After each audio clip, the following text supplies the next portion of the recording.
The abandoned warehouse in Bakersfield, California, held secrets that would change everything.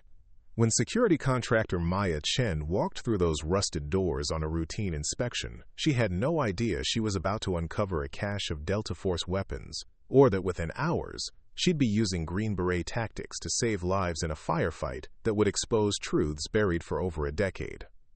Before we jump back in, tell us where you're tuning in from, and if this story touches you, make sure you're subscribed, because tomorrow, I've saved something extra special for you.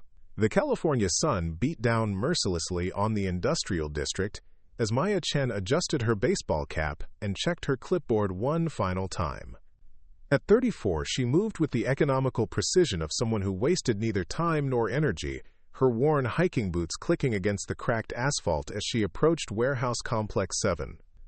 Her job as a private security contractor for Redwood Industrial was supposed to be straightforward.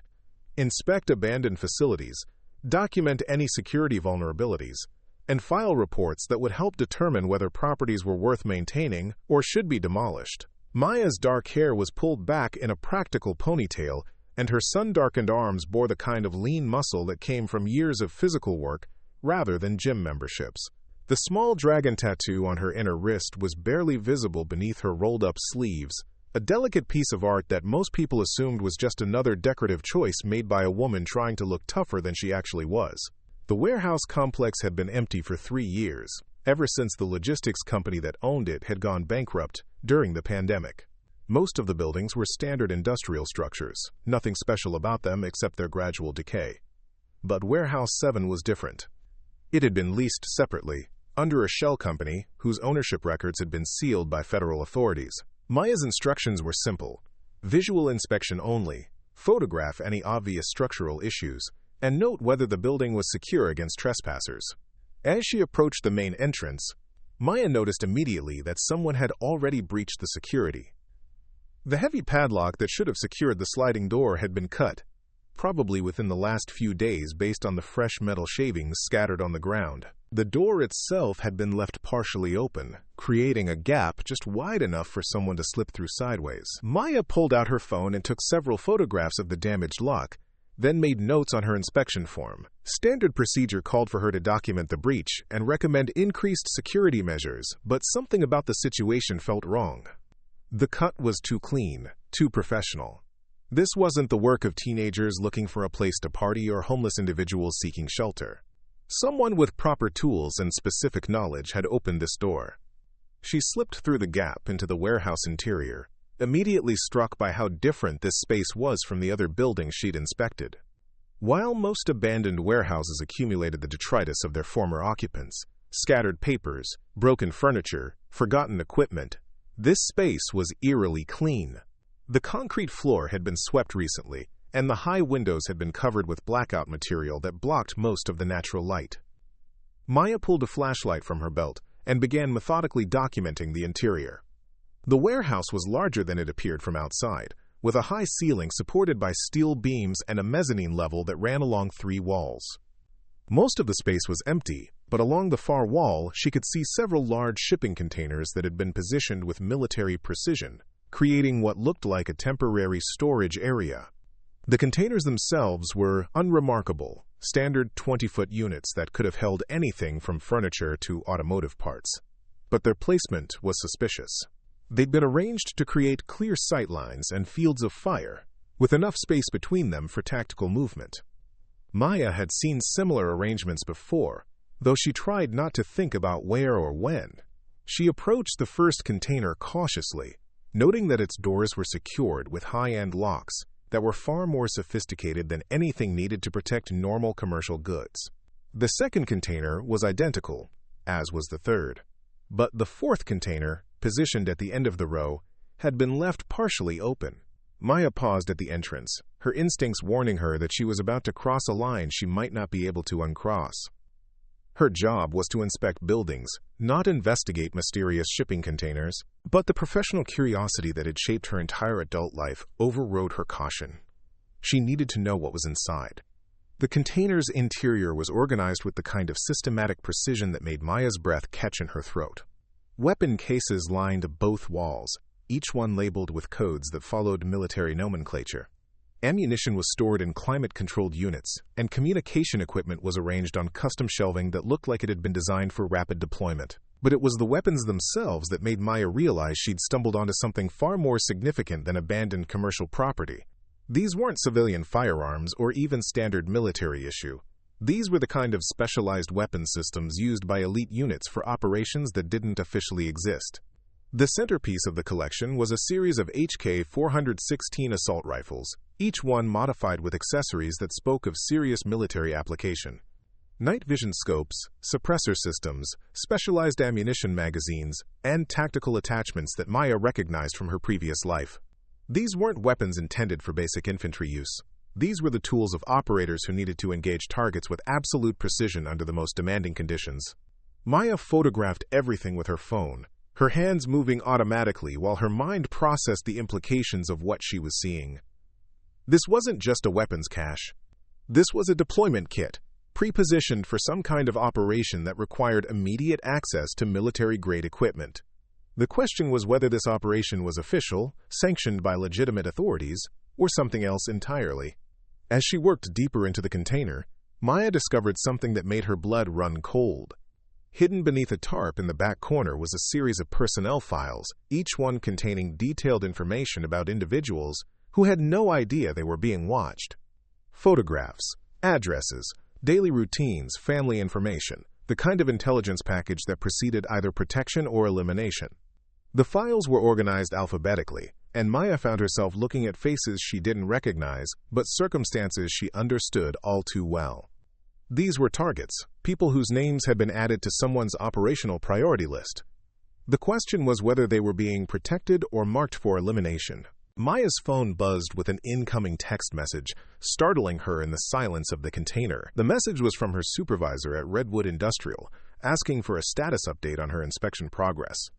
She quickly typed back that she was documenting security issues and would file her report within the hour. But even as she sent the message, Maya knew she wouldn't be filing any standard report about this warehouse.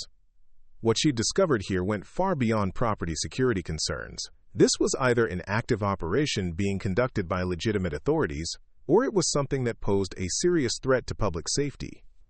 Either way, it wasn't something that could be handled through normal corporate channels. Maya finished photographing the weapons cache and personnel files, then carefully returned everything to its original position. Someone had invested considerable time and resources in establishing this facility, and they would notice if anything had been disturbed. Her presence here was already a risk, but leaving evidence of her investigation would be dangerous for everyone involved. As she prepared to leave the container, Maya heard something that made her freeze in place. Footsteps outside the warehouse, multiple people moving with the kind of coordinated precision that indicated military training. They were approaching the building from different directions, probably attempting to establish a perimeter before entering. Maya quickly turned off her flashlight and moved deeper into the container, positioning herself behind the weapon cases where she would be invisible from the entrance. Her heart was beating hard, but her breathing remained controlled. Years of training had taught her that panic was the enemy of survival, and that the key to staying alive in dangerous situations was maintaining operational awareness while controlling emotional responses. The footsteps paused at the warehouse entrance, and Maya could hear quiet voices discussing what they'd found. The cut padlock had been discovered, and the team was now trying to determine whether the breach represented a security threat or simple vandalism. The conversation was professional, controlled, the kind of tactical communication used by people who took security seriously. Maya listened carefully, trying to identify accents, speech patterns, or any other clues that might tell her who these people were and what they were doing here. The voices were American, but they carried the neutral pronunciation of people who'd been trained to blend in anywhere. They could have been federal agents, military contractors, or something else entirely. After several minutes of discussion, the team entered the warehouse. Maya could track their movement by sound as they methodically cleared the space, checking corners and potential hiding places with the thoroughness of people who understood that a single oversight could be fatal. They were good at their job, professional and systematic, but they were also operating under the assumption that they were looking for civilian trespassers rather than someone with relevant training. Maya remained motionless behind the weapon cases, controlling her breathing and waiting for the team to complete their inspection. She could hear them discussing the shipping containers, noting that everything appeared to be secure and undisturbed. One of the voices suggested that the break-in had probably been the work of curious teenagers who'd been scared away before they could cause any real damage. The inspection lasted nearly 20 minutes, during which Maya learned several important things about the people who'd interrupted her investigation. They were definitely professionals, probably contractors working for someone with significant resources. They were familiar with the warehouse and its contents, referring to specific locations and equipment by code names that indicated regular access to the facility. Most importantly, they were planning to return the following evening for what they described as a final equipment check before deployment. Maya waited another 10 minutes after the voices faded before emerging from her hiding place. The team had departed, but they'd also reset the security measures, installing a new padlock and positioning motion sensors that hadn't been there during her initial inspection. Someone was taking the security of this facility very seriously, and Maya's unauthorized presence had prompted them to upgrade their countermeasures. She photographed the new security equipment, then made her way back to the warehouse entrance. Getting out would be more challenging now that the building was properly secured, but Maya had learned during her previous career that every security system had vulnerabilities that could be exploited by someone with the right knowledge and sufficient patience. The motion sensors were positioned to detect movement in the main warehouse space, but they couldn't cover every angle without creating false alarms from environmental factors. Maya identified a route along the western wall that would minimize her profile, while allowing her to reach the exit without triggering the detection systems. She moved slowly and deliberately, using techniques she'd learned years earlier for operating in denied environments. Every step was planned, every movement calculated to avoid creating the kind of signature that would alert sophisticated surveillance equipment. It took her nearly 15 minutes to cross a space that she'd traversed in less than 2 minutes during her initial entry, but she reached the door without triggering any alarms.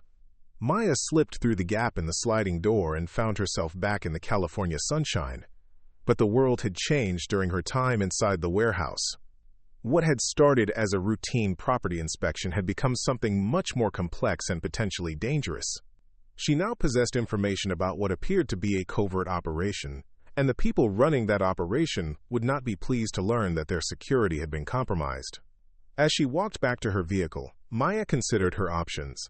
She could file a standard report that mentioned the security breach but ignored the weapons cache, essentially pretending that she'd never seen anything unusual. She could contact local law enforcement and report her discovery, though that would probably result in a complex investigation that might expose her own unauthorized activities. Or she could conduct her own investigation, using her background and contacts to determine whether this operation represented a legitimate security concern or something more sinister. Maya reached her truck and sat in the driver's seat for several minutes, staring at the warehouse complex while she processed what she'd learned. The dragon tattoo on her wrist caught her attention, a small reminder of choices she'd made long ago and consequences she was still living with. That tattoo represented more than just decorative art. It was a memorial to people who died because someone had made the wrong decision at a critical moment. Preparing and narrating this story took us a lot of time, so if you are enjoying it, subscribe to our channel. It means a lot to us. Now, back to the story. She started the engine and drove away from the warehouse complex, but she didn't head back to her office to file a routine inspection report. Instead, she drove to a coffee shop on the other side of town, where she could use secure internet access to begin researching the people and organizations that might be connected to what she'd discovered. Maya's investigation began with the shell company that had leased Warehouse 7. The business registration records were deliberately obscure, layers of corporate entities that led back to other corporate entities in a pattern designed to prevent anyone from identifying the ultimate source of funding. But Maya had learned during her previous career that no cover story was perfect, and that patient research could usually uncover connections that weren't meant to be found. She spent 3 hours tracing corporate relationships, cross-referencing business addresses, and identifying individuals whose names appeared on multiple documents. Gradually, a pattern emerged that suggested connections to military contracting firms that specialized in what the industry called sensitive support services. These were companies that provided personnel and equipment for operations that required deniability, working for government agencies that needed to maintain operational distance from activities that might prove politically embarrassing. The more Maya learned, the more concerned she became. The weapons cache she'd discovered wasn't the kind of equipment needed for defensive security operations. These were offensive weapon systems, designed for direct action missions that required immediate and overwhelming firepower. Someone was planning an operation that would involve serious violence, and they'd pre-positioned their equipment in a location that suggested their targets were somewhere in the Central Valley region of California. Maya's phone rang, interrupting her research. The caller ID showed her supervisor at Redwood Industrial, probably checking on her progress with the day's assignments.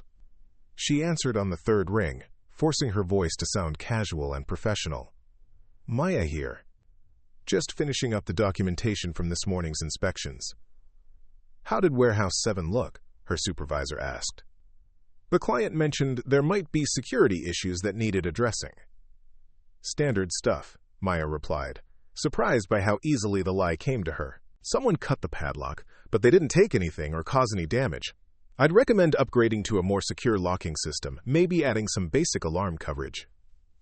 "Sounds good. Can you have the report filed by end of business today?" "Absolutely. Should have it to you within the hour." Maya ended the call and stared at her phone, realizing that she'd just committed herself to filing a false report that would help conceal what appeared to be a serious threat to public safety. But she also knew that filing an accurate report would probably result in her own investigation being shut down before she could determine the scope and nature of the operation she'd uncovered.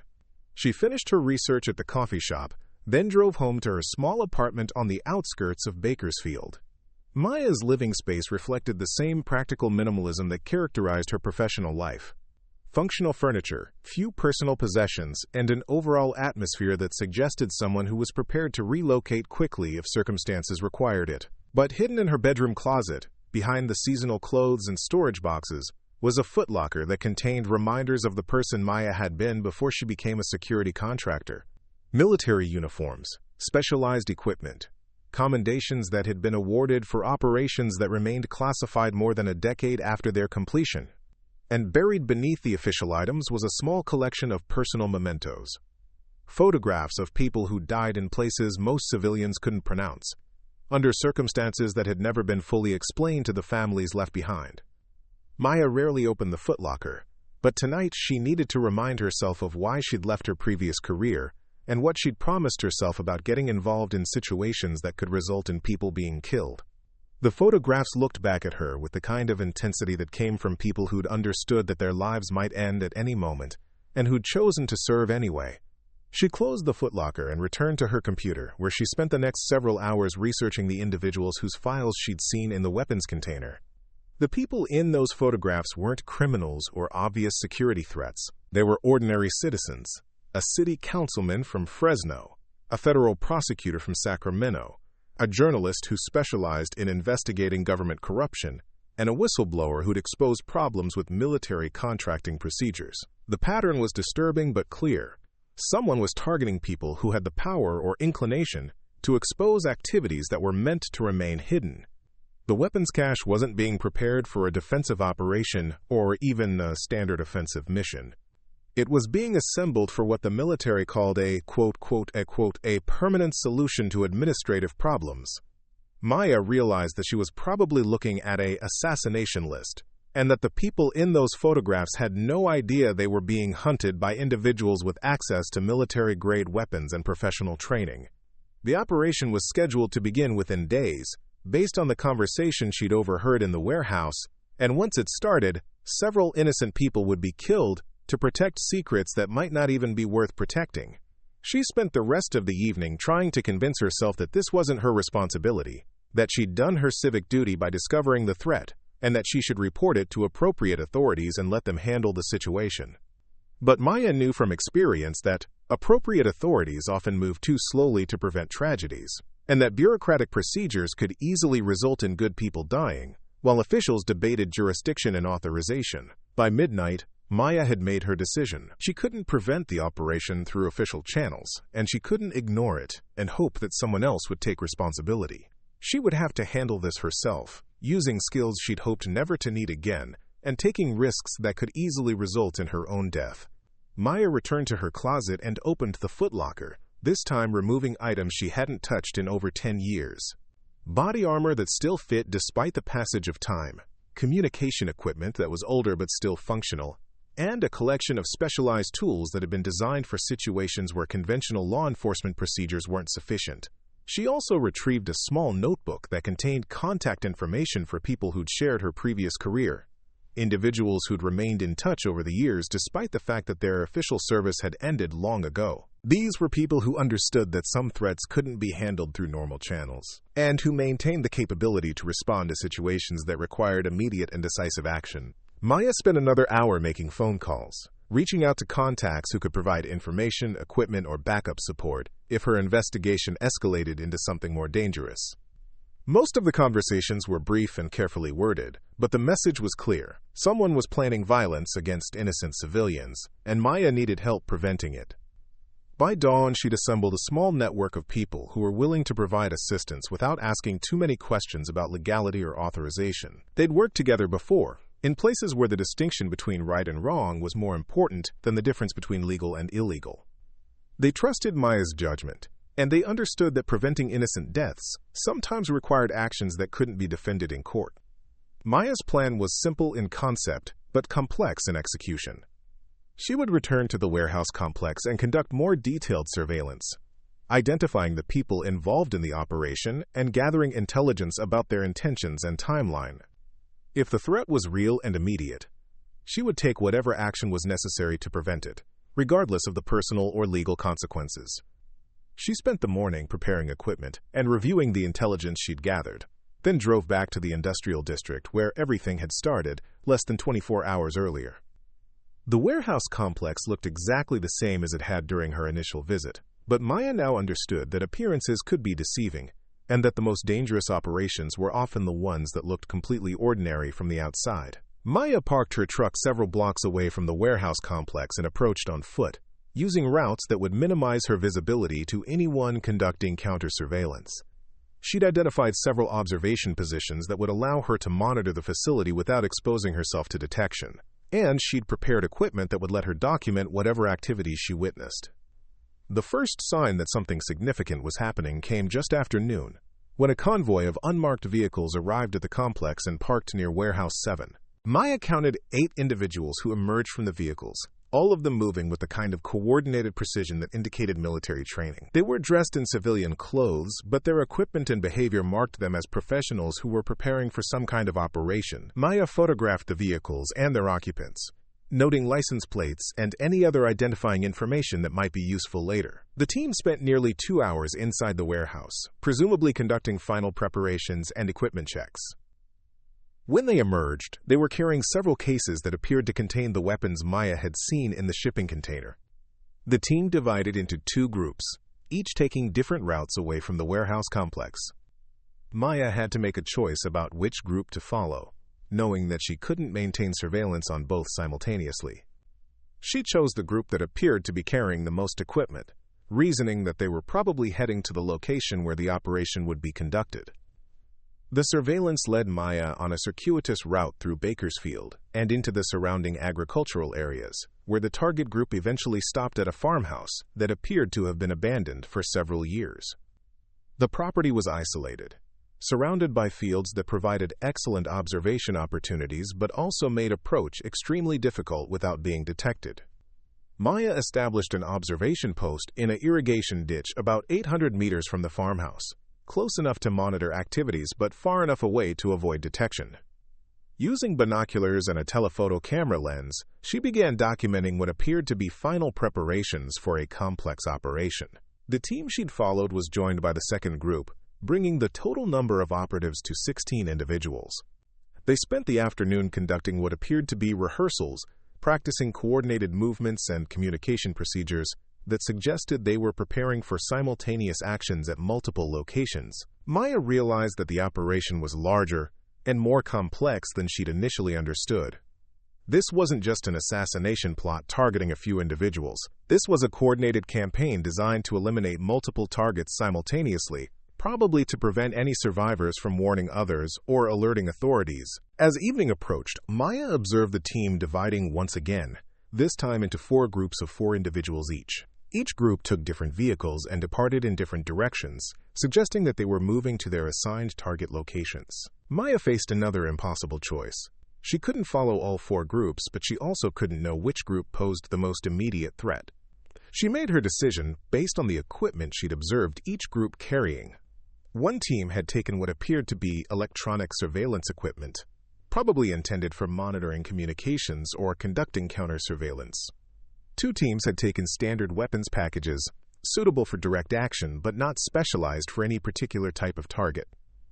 But the 4th team had taken equipment that was specifically designed for precision shooting at extended range, the kind of gear used for eliminating specific individuals without creating collateral damage. Maya followed the sniper team, reasoning that they represented the most immediate threat to innocent life. The pursuit led her back toward Bakersfield, but to a different part of the city than she'd expected. Instead of heading toward the business district, where most of the potential targets worked, the team drove to a residential area that contained middle-class neighborhoods and local schools. The realization hit Maya like a physical blow. The operation wasn't just targeting the adults whose files she'd seen in the warehouse. It was also targeting their families, their children, anyone who might be motivated to seek revenge or continue their work. This wasn't just assassination, it was extermination, designed to eliminate entire family lines that might pose a threat to whoever had ordered the operation. Maya's surveillance led her to a quiet suburban street where the sniper team had established a position in a vacant house that provided clear sight lines to several residences.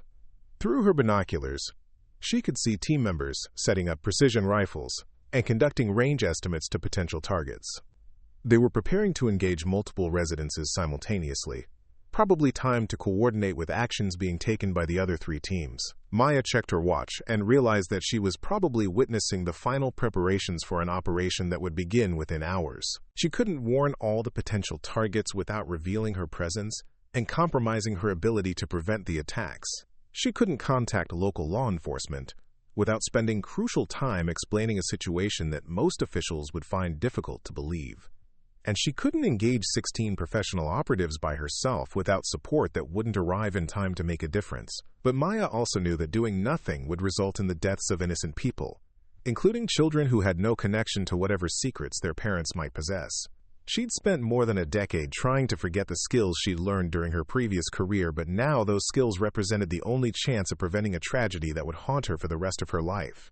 Maya returned to her truck and retrieved the equipment she'd prepared earlier, then began implementing a plan that would either save innocent lives or result in her own death. She had until sunset to position herself and prepare for a confrontation that would test everything she'd learned about combat, survival, and the difference between doing what was legal and doing what was right.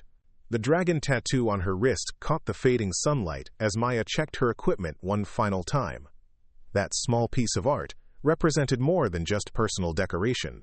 It was a reminder of people who died because someone had failed to act when action was needed most. Tonight, Maya would ensure that she wouldn't carry any additional names on her conscience, regardless of what it cost her personally. The mission was about to begin, and Maya Chen was no longer just a security contractor conducting routine property inspections.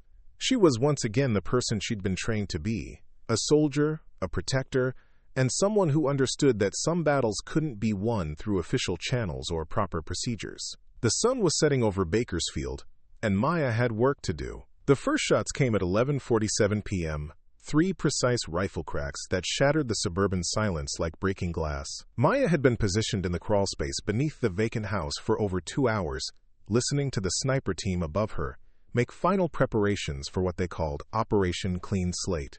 Through the thin floorboards, she'd heard them confirm target acquisitions, coordinate timing with the other teams, and receive final authorization from someone they referred to only as Control. Maya had used the time to study the house's layout, identify structural weak points, and plan her approach.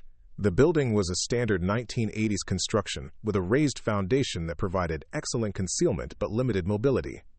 She'd entered through a basement window that the reconnaissance team had failed to secure, demonstrating the kind of oversight that happened when professionals became overconfident about their operational security.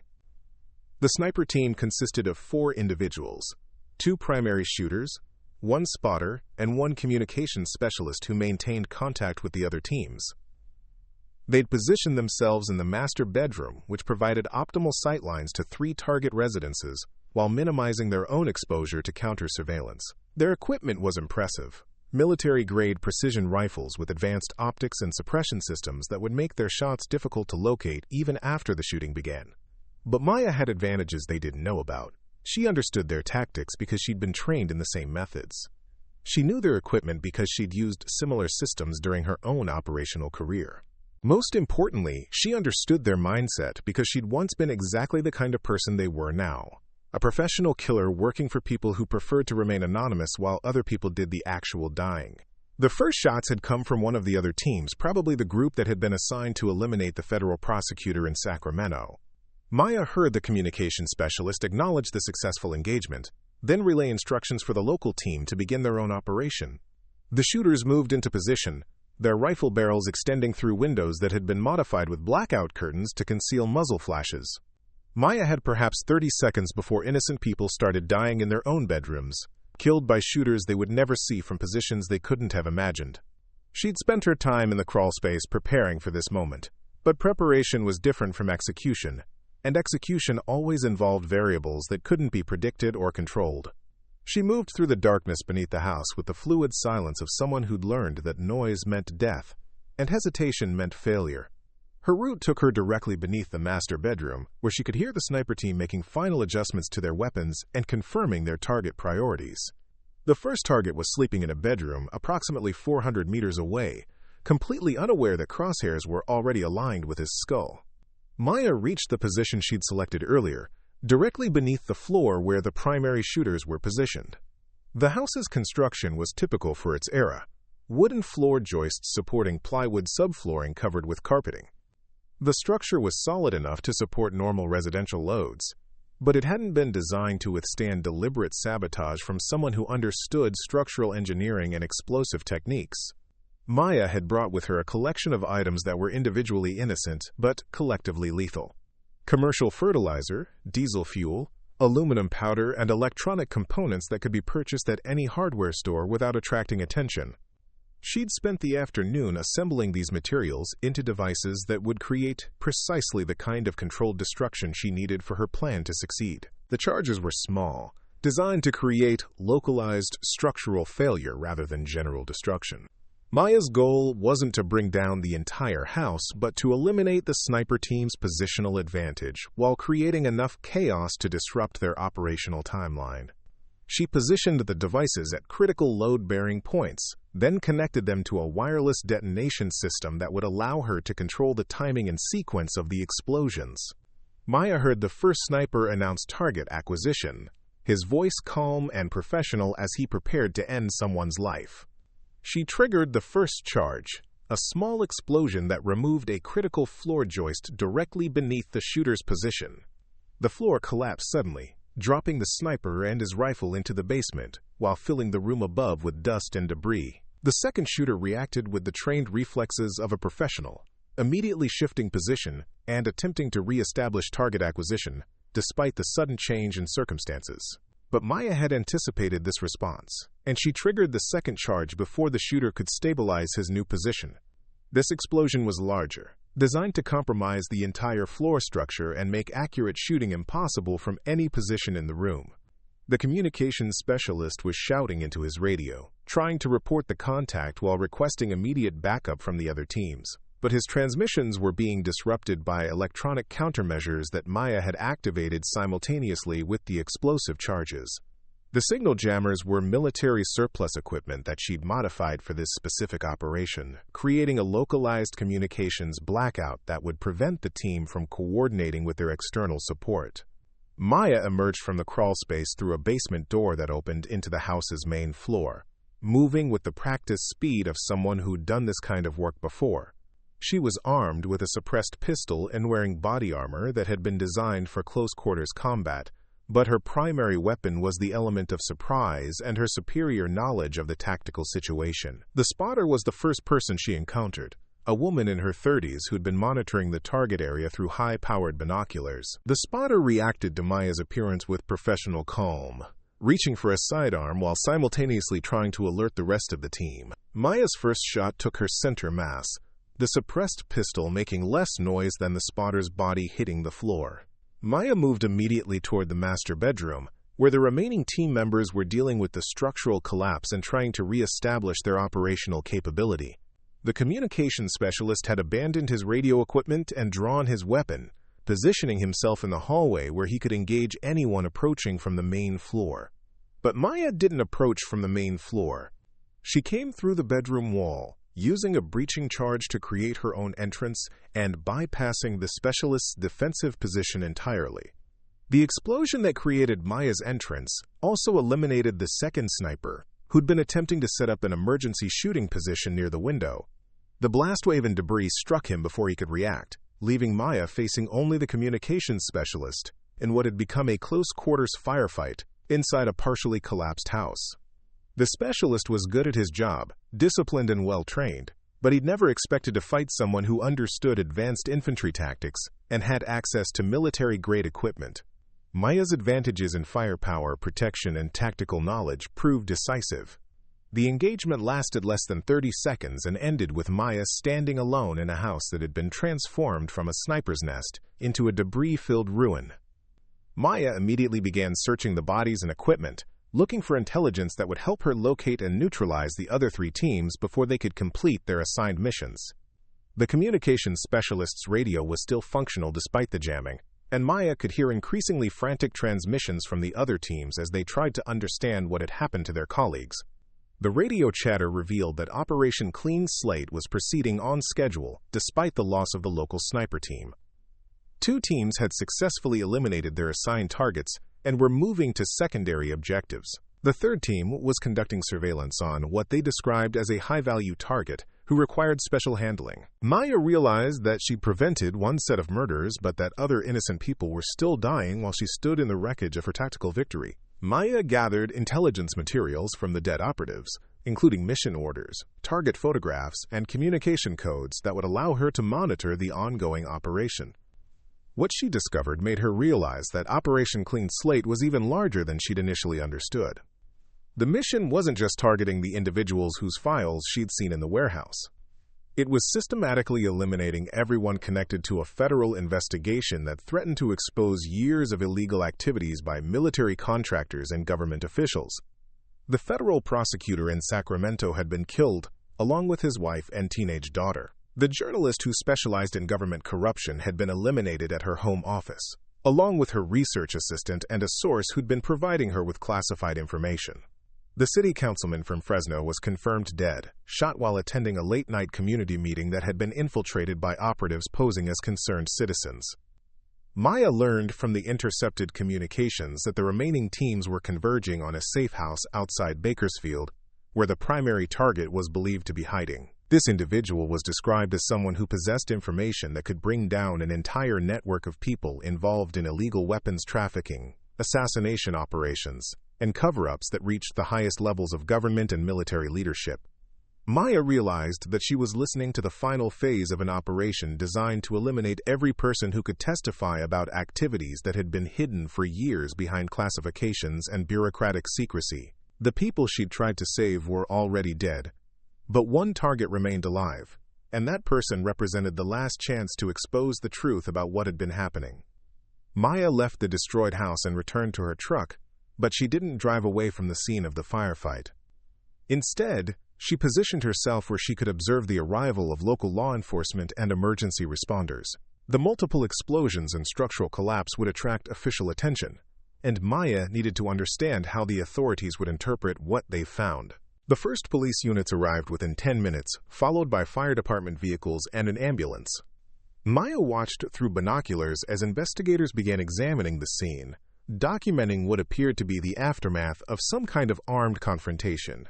The bodies of the 4 operatives would raise questions that couldn't be answered through normal criminal investigation procedures, especially since their weapons and equipment were clearly military grade, and their identities would probably prove to be fabricated. Maya expected to see federal agents arrive within hours, representatives of whatever agency had been tasked with providing official cover for Operation Clean Slate. These agents would take control of the scene, classify the evidence, and ensure that the investigation led nowhere that might embarrass important people. The dead operatives would be dismissed as terrorists or criminals, and their connection to the larger assassination campaign would be buried under layers of bureaucratic secrecy. But Maya also knew that she'd created a problem that couldn't be easily explained away. The tactical methods used to eliminate the sniper team demonstrated professional military training and access to specialized equipment. The precision of the attack and the selective targeting of only the operatives suggested someone with detailed knowledge of their mission and capabilities. Maya had revealed herself as a significant threat to people who didn't tolerate threats. Maya drove away from the police scene and headed toward the location where the remaining teams were supposed to be conducting their final operation. She had perhaps 2 hours before the safe house assault began, time she could use to prepare her own intervention. But this time, Maya wouldn't have the advantages of surprise and defensive positioning. She would be attacking a fortified location held by 12 professional operatives who were now aware that someone was actively working against their mission. Maya's route took her through agricultural areas west of Bakersfield, where the target safe house was located on a property that had been selected for its isolation and defensive advantages. The building was a reinforced ranch house surrounded by open fields that provided excellent observation capabilities but made covert approach nearly impossible. Maya would have to cross several hundred meters of open ground under direct observation from people who were trained to kill anyone they couldn't identify as friendly. Maya stopped her truck at a location that provided concealment while allowing her to observe the target area through binoculars. The safe house was already under surveillance by advanced elements of the assault teams, operatives positioned in concealed locations around the property perimeter. Maya could see muzzle flashes from suppressed weapons as the surveillance teams eliminated external security measures and prepared approach routes for the main assault force. Maya realized that she was watching the final minutes of someone's life, a person who'd probably spent months or years gathering evidence about illegal activities, only to be hunted down and killed before that evidence could be presented to appropriate authorities. Maya didn't know who the target was or what information they possessed, but she understood that their death would ensure that important truths remained buried, and that the people responsible for Operation Clean Slate would never face consequences for their actions. Maya's tactical assessment of the situation was not encouraging.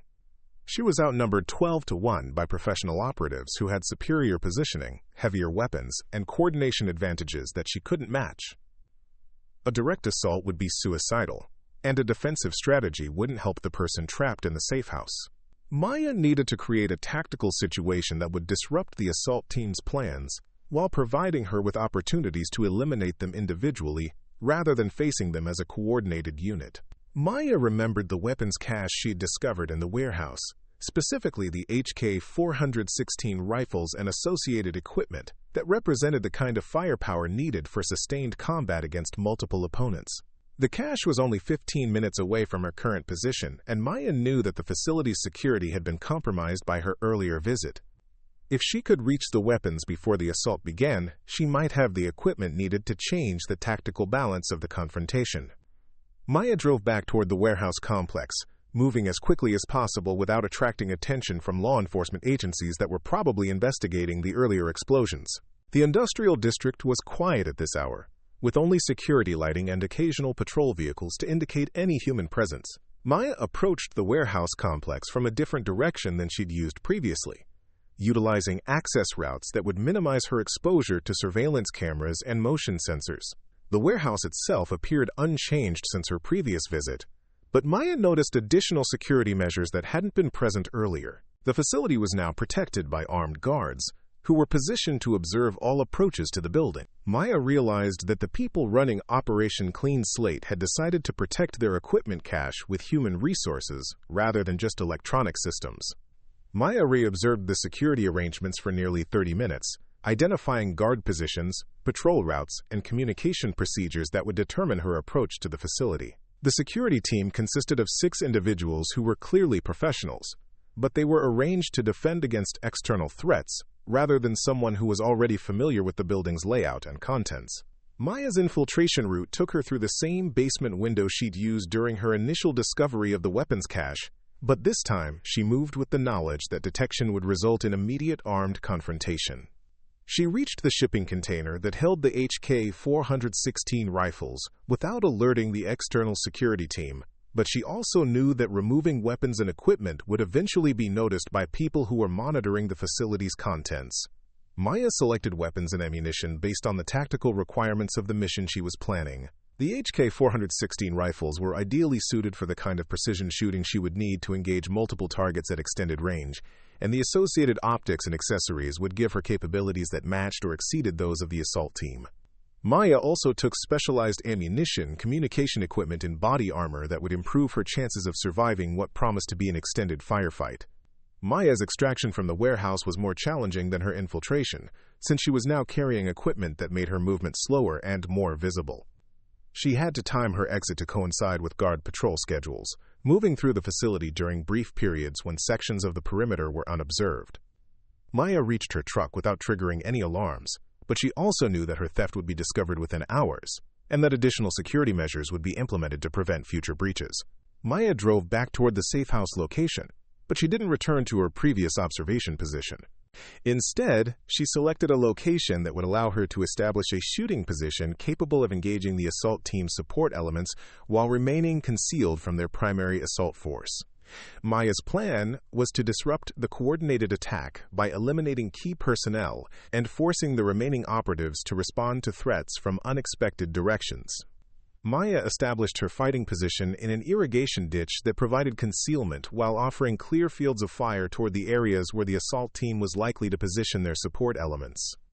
She arranged her weapons and equipment for sustained combat, knowing that once the shooting began, she would have to maintain fire superiority against multiple opponents until either they were eliminated or she was killed. Maya's watch showed 3:17 a.m. when the final assault began. She observed muzzle flashes around the safe house perimeter as the advanced teams engaged remaining security measures and prepared entry routes for the main assault force. Maya could hear the distinctive sound of flashbang grenades and breaching charges as operatives forced their way into the building where the final target was attempting to hide. Maya's first shot eliminated the assault team's communications specialist, who'd been positioned to coordinate radio traffic between the various elements of the operation. The suppressed HK416 made almost no sound, but the specialist's sudden collapse alerted other team members that they were under attack from an unexpected direction. Maya's second and third shots eliminated 2 additional operatives before the remaining team members could identify her position and begin returning fire. The firefight that followed lasted nearly 20 minutes and involved the most intense combat Maya had experienced since her previous military career. The assault team was professional and well-equipped, but they'd been trained for coordinated operations against stationary targets rather than defensive combat against a skilled opponent who understood their tactics and capabilities. Maya's superior positioning and equipment gradually overcame their numerical advantage, but the outcome remained uncertain until the final shots were fired. Maya eliminated the last assault team operative just as law enforcement vehicles began arriving at the safe house location, their sirens and lights visible from several miles away. Someone had reported the sound of sustained gunfire, and multiple agencies were responding to what appeared to be a major armed confrontation in a rural area outside their normal jurisdiction. Maya gathered her equipment and withdrew from her fighting position, but she didn't immediately leave the area. She wanted to observe the official response to what had happened, and she needed to determine whether the person in the safe house had survived the assault attempt. Maya positioned herself where she could watch the law enforcement response through binoculars, while remaining concealed from the arriving investigators. Maya observed federal agents taking control of the scene within minutes of their arrival, representatives of agencies that had probably been monitoring the situation since Operation Clean Slate began. The agents established a security perimeter around the safe house and began processing evidence with the kind of systematic thoroughness that suggested they were familiar with this type of situation. Maya watched paramedics remove a single individual from the safe house, a woman in her 50s who appeared to be injured but alive. Maya realized that her intervention had been successful, that she'd prevented the final assassination and preserved the life of someone who possessed information that powerful people had been willing to kill to protect. But Maya also understood that her own situation had become extremely dangerous, and that she was now the target of people who had unlimited resources and no legal constraints on their actions. Maya returned to her truck and drove away from the area, but she didn't return to her apartment or any other location that could be connected to her official identity.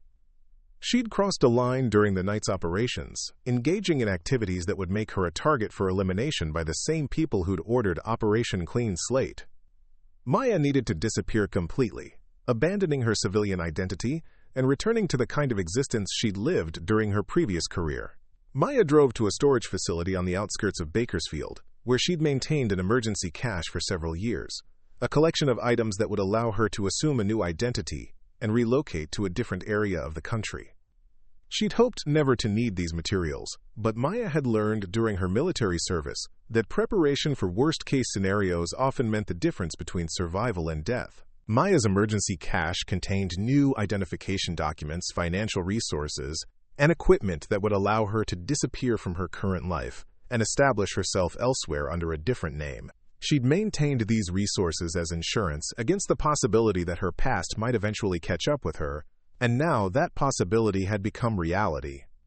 Maya transferred essential items from her truck to a different vehicle that was registered under one of her alternate identities, then abandoned her original truck in a location where it would eventually be found by investigators, but wouldn't provide useful information about her destination or intentions. Maya Chen, security contractor for Redwood Industrial, had ceased to exist as of 4:30 a.m. on a Tuesday morning in Central California. Maya's new identity was Elena Rodriguez, a freelance translator with a clean background and no connection to military service or security work. Elena had been carefully constructed over several years, with employment history, credit records, and personal references that would satisfy casual investigation. Maya had hoped never to become Elena, but circumstances had made the transition necessary for survival. Maya drove east from Bakersfield, putting distance between herself and the scene of the night's operations while monitoring radio news for reports about what had happened. The initial reports described a suspected terrorist attack on a federal safe house, with multiple casualties and evidence of military-grade weapons being used against law enforcement personnel. Maya understood that this narrative would be used to justify expanded investigation efforts and increased resources devoted to finding the person responsible for disrupting Operation Clean Slate. Maya's phone rang as she crossed the Nevada state line, displaying a number she recognized as belonging to one of her former military contacts. She answered the call cautiously, knowing that any conversation could be monitored by people who were actively hunting for her. "Elena," the voice said, using Maya's new identity without explanation. "I heard about the situation in California. Are you okay?" "I'm fine," Maya replied, understanding that her contact had somehow learned about her involvement in the night's events. "But I think I'm going to need some help disappearing for a while." "That's already been arranged. There's a safe house in Colorado where you can lay low until we figure out how to handle this situation. The people you went up against last night aren't going to give up easily."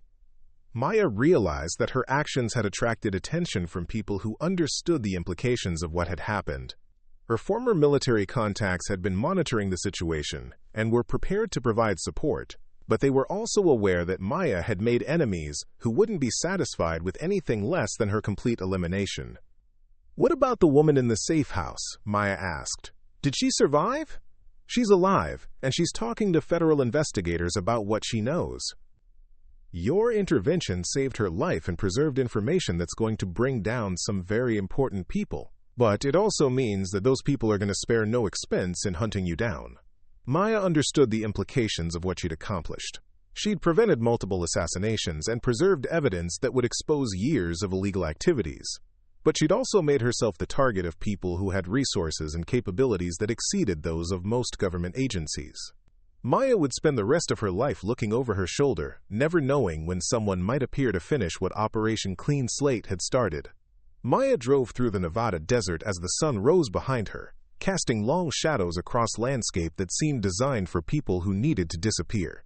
She'd saved innocent lives and preserved important truths, but she'd also sacrificed her own civilian existence and returned to the kind of life she'd hoped to leave behind forever. The dragon tattoo on her wrist caught the morning sunlight as Maya adjusted her grip on the steering wheel. That small piece of art represented choices she'd made years earlier and consequences she was still living with. Maya had learned that some battles couldn't be won without paying prices that lasted long after the shooting stopped. But she'd also learned that some battles were worth fighting regardless of the personal cost.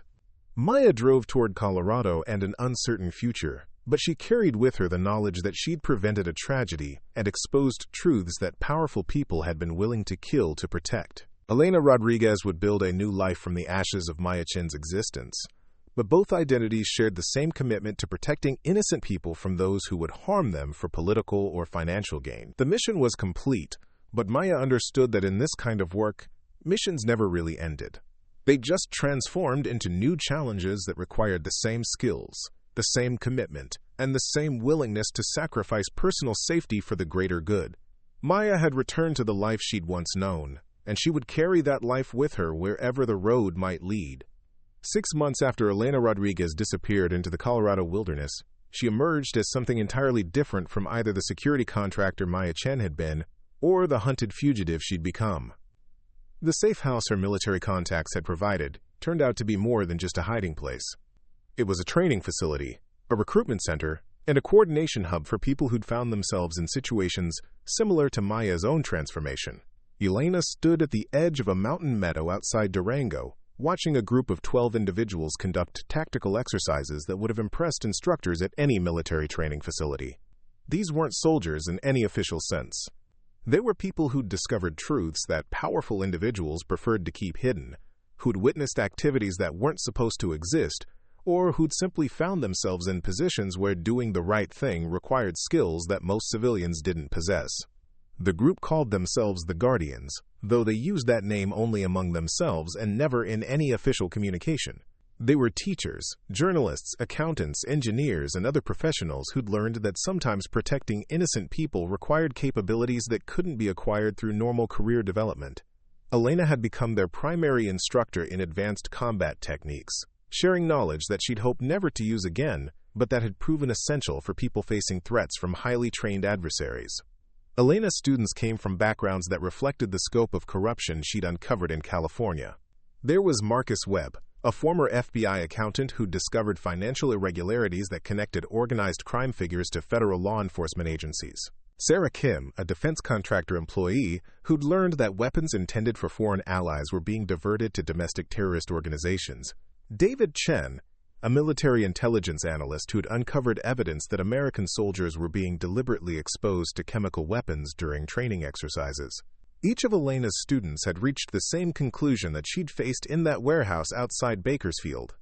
Official channels couldn't be trusted to address threats that originated from within government and military institutions. They'd tried reporting their discoveries through proper procedures, only to find themselves targeted for elimination by the same people they'd attempted to expose. Elena was teaching them how to protect themselves and others when conventional law enforcement failed or actively participated in covering up criminal activities. Elena's training program combined advanced tactical skills with operational security techniques that would allow her students to function effectively while maintaining cover identities that protected them from retaliation. She taught weapons handling, surveillance detection, electronic countermeasures, and close-quarters combat, but she also emphasized the psychological and ethical frameworks that separated protectors from predators.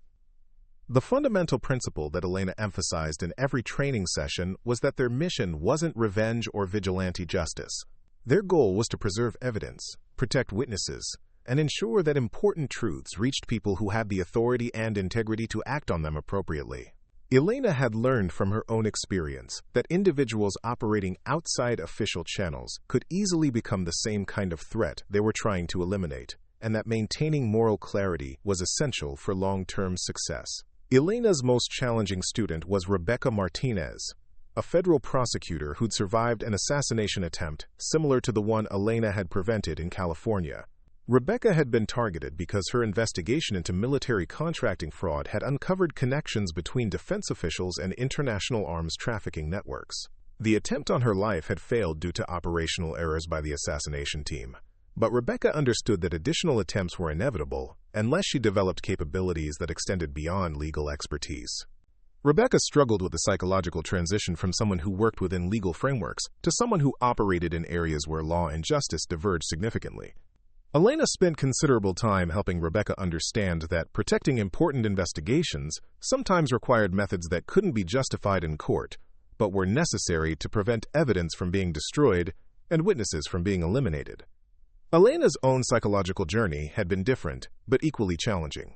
She'd spent months processing the guilt and trauma associated with returning to combat operations after years of civilian life. The firefights outside Bakersfield had awakened memories and reflexes that Elena had tried to bury, forcing her to confront the reality that she would never be completely free from her military past. But Elena had also discovered that her experiences could serve a purpose beyond personal survival, that her skills could be used to protect people who were fighting the same battles she'd faced alone. Elena's training facility operated under multiple layers of cover that made it invisible to official investigation. The property was registered as a wilderness therapy center for veterans dealing with post-traumatic stress disorders, a classification that explained the presence of people with military backgrounds while providing legal justification for activities that might otherwise attract unwanted attention. Elena's students attended training sessions as part of therapeutic programs designed to help them readjust to civilian life after traumatic experiences. The facility's operational security was designed around the assumption that it would eventually be discovered by people who understood its real purpose. Elena had implemented multiple contingency plans that would allow rapid evacuation and relocation if the facility came under surveillance or direct attack. Equipment was stored in distributed caches that could be abandoned without compromising overall capabilities, and personnel were trained to operate independently if the centralized training program was disrupted. Elena's most important innovation was a communication network that connected her graduates with other individuals who were facing similar threats across the country. The network operated through encrypted channels that were designed to be undetectable by conventional surveillance methods, allowing people to share intelligence, coordinate mutual support, and warn each other about emerging threats. Elena had discovered that isolated individuals were vulnerable to elimination, but people who maintained connections with others facing similar challenges could provide mutual protection that was difficult for adversaries to overcome. The network's first major success came when Elena's graduates prevented an assassination attempt against a military whistleblower who'd exposed the use of experimental weapons on American soldiers. Marcus Webb had detected financial transfers that indicated an elimination operation was being prepared. Sarah Kim had identified the contractors being hired to conduct the operation, and David Chen had provided intelligence about the target's location and security arrangements. Elena coordinated a protection operation that neutralized the assassination team while preserving evidence that led to congressional hearings and criminal prosecutions. Elena realized that she'd created something that went beyond individual training or personal protection. The network had become a force multiplier that allowed people with specialized knowledge to coordinate their efforts against adversaries who'd previously been able to eliminate threats individually. Elena's students were no longer isolated whistleblowers or vulnerable witnesses. They'd become part of a distributed organization that could respond to threats across multiple locations simultaneously. Elena's success attracted attention from people who shared her commitment to protecting truth-tellers and exposing corruption. Colonel Sandra Martinez, the Pentagon official who'd been investigating military contracting fraud, contacted Elena through channels that demonstrated sophisticated operational security and access to classified intelligence. Martinez explained that Elena's network was being monitored by sympathetic elements within government agencies who were fighting the same corruption from different positions. Martinez revealed that Elena's intervention in California had triggered investigations that extended far beyond the immediate assassination plot. The evidence preserved by the woman in the safe house had led to prosecutions that exposed networks of corruption involving defense contractors, military officials, and intelligence agencies. Elena's actions had saved individual lives, but they'd also protected information that was dismantling criminal enterprises that had operated with impunity for decades. Elena learned that Operation Clean Slate had been just one component of a much larger campaign designed to eliminate anyone who could testify about illegal activities that reached the highest levels of government and military leadership. Similar operations had been conducted across the country, targeting journalists, prosecutors, military personnel, and civilian contractors who discovered evidence of weapons trafficking, illegal surveillance, assassination programs, and financial fraud involving billions of dollars in government funds.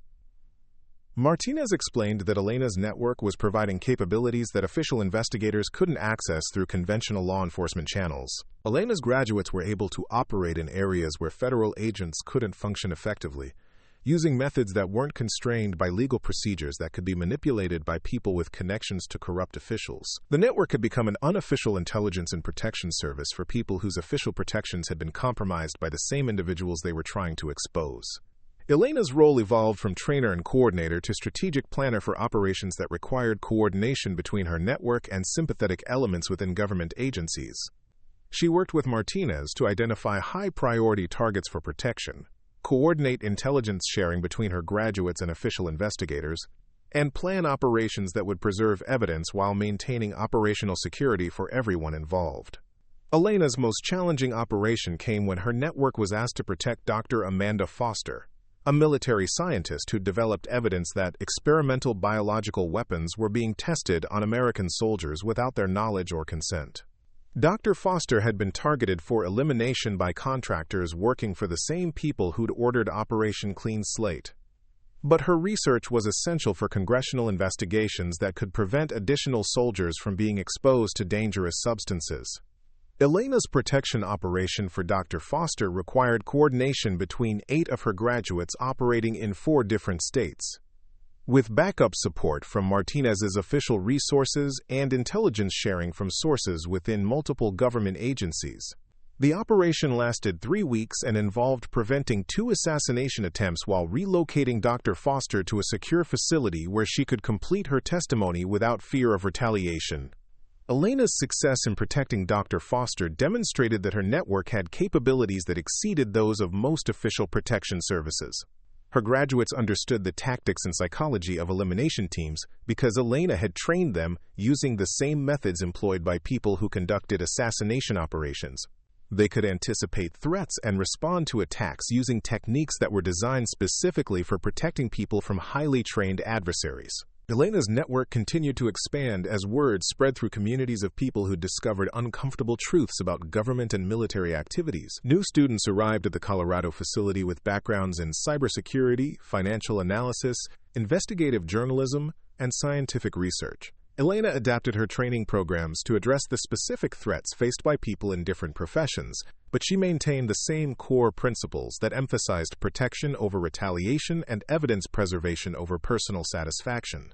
Elena's reputation eventually reached people who'd been fighting similar battles in other countries, individuals who discovered that corruption and assassination weren't uniquely American problems. Elena began receiving requests for training and support from people facing elimination teams in countries where government transparency was even more limited than in the United States. Elena realized that her network could serve as a model for protecting truth-tellers and whistleblowers on an international scale.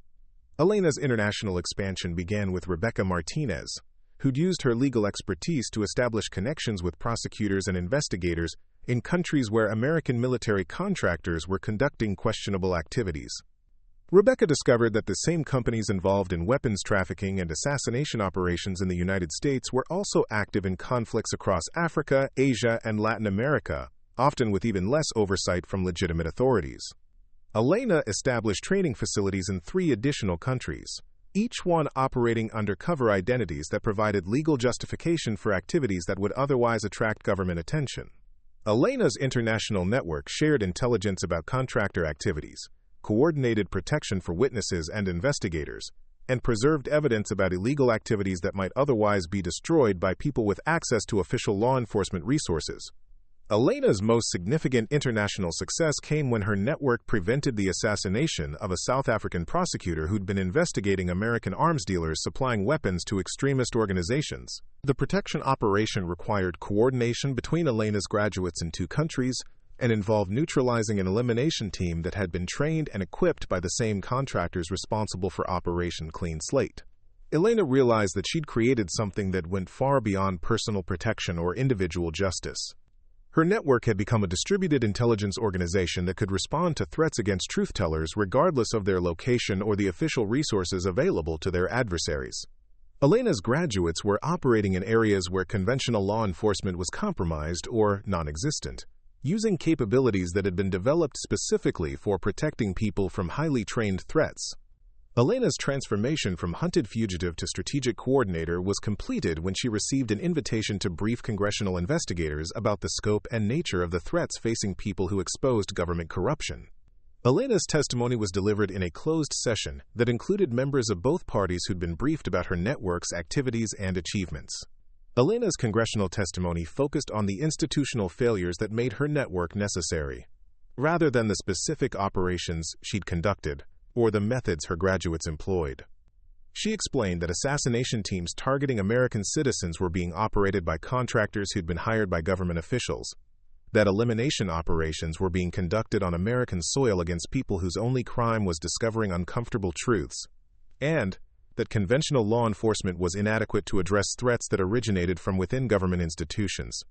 Elena's testimony led to legislation that provided legal protections for whistleblowers facing threats from government contractors, funding for protection services that operated independently from agencies that might be compromised by corruption, and oversight mechanisms that would make it more difficult for officials to authorize elimination operations against American citizens. Elena's network had influenced policy at the highest levels of government while maintaining operational security that protected her graduates from retaliation. Elena returned to Colorado after her congressional testimony, but she didn't return to the same role she'd held before. Her network had grown beyond what could be managed from a single location, and her graduates had developed capabilities that allowed them to operate independently while maintaining coordination through secure communication channels. Elena's role evolved from hands-on trainer to strategic advisor for people who were conducting their own protection and investigation operations. Elena established a new training facility in Montana, where she focused on developing advanced capabilities for her most experienced graduates. These individuals were no longer learning basic protection techniques. They were developing skills in strategic intelligence analysis, international coordination, and complex operations that required integration between multiple agencies and organizations. Elena was training people who would eventually establish their own networks and training programs, extending her influence to areas she couldn't reach personally. Elena's Montana facility became a destination for people from around the world who were facing threats from state-sponsored assassination teams, international criminal organizations, and corporate entities, with resources that exceeded those of most government agencies. Elena's reputation had spread through communities of people who fought corruption and exposed illegal activities, establishing her as someone who could provide protection and training that wasn't available through official channels. Elena's most ambitious project was developing a comprehensive database of contractors, officials, and organizations involved in assassination operations and cover-up activities. Elena's network had accumulated intelligence about illegal activities spanning multiple decades and involving hundreds of individuals in dozens of countries. Elena realized that this information could be used not just for protection and prevention, but for systematic dismantling of networks that had operated with impunity for too long. Elena's database project required collaboration with investigative journalists, government reformers, and international prosecutors who had the authority and integrity to act on evidence about illegal activities.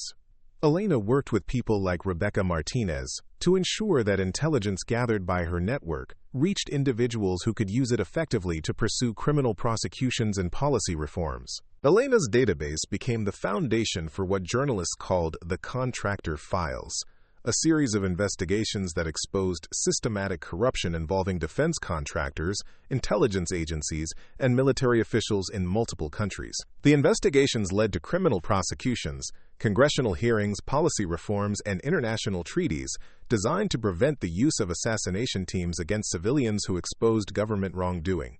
Elena's contribution to the contractor files investigations was never publicly acknowledged, and her network's role in gathering and preserving evidence remained classified.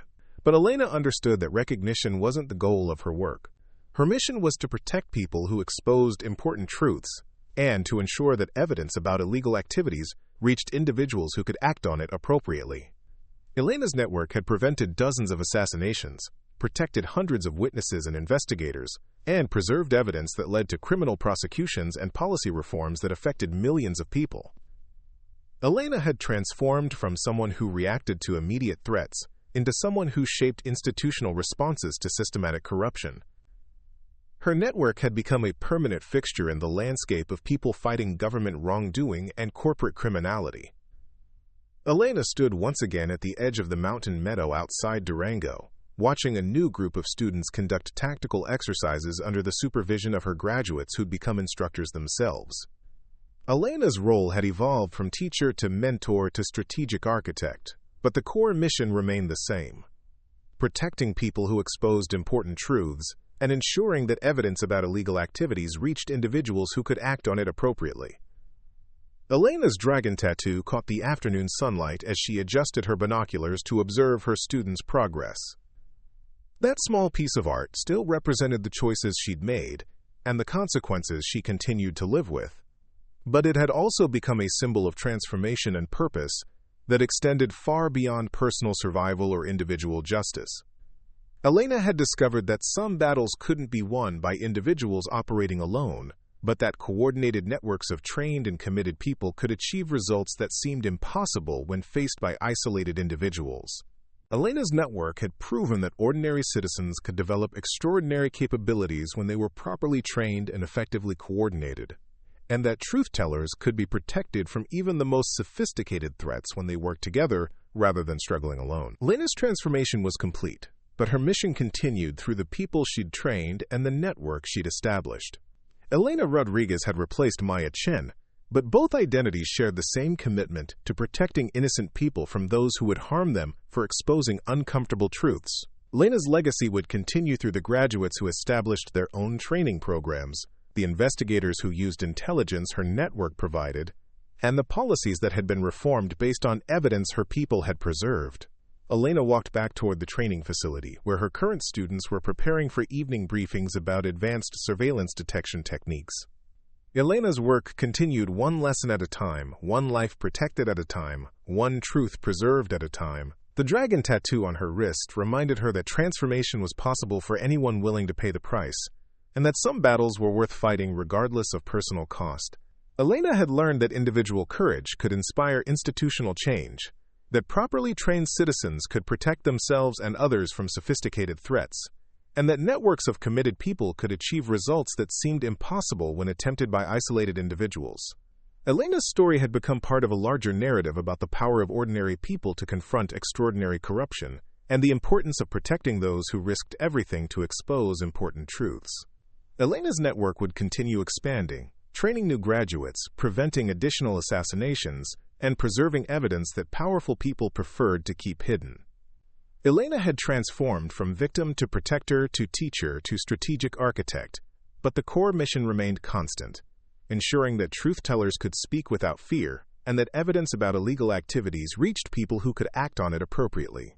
Elena's legacy was measured not in personal recognition or official acknowledgement, but in lives protected, truths preserved, and institutions reformed. Elena had learned that the most important battles were often fought by people whose names would never appear in history books, but whose actions shaped the world in ways that protected future generations from the same threats they'd faced. The mission continued, and Elena Rodriguez carried it forward with the same determination that had once driven Maya Chen to prevent Operation Clean Slate. Elena's transformation was complete, but her story would continue through the people she'd trained, the network she'd established, and the lives that would be protected by graduates who understood that some battles were worth fighting regardless of personal cost. Up next, you've got two more standout stories right on your screen. If this one hit the mark, you won't want to pass these up. Just click and check them out.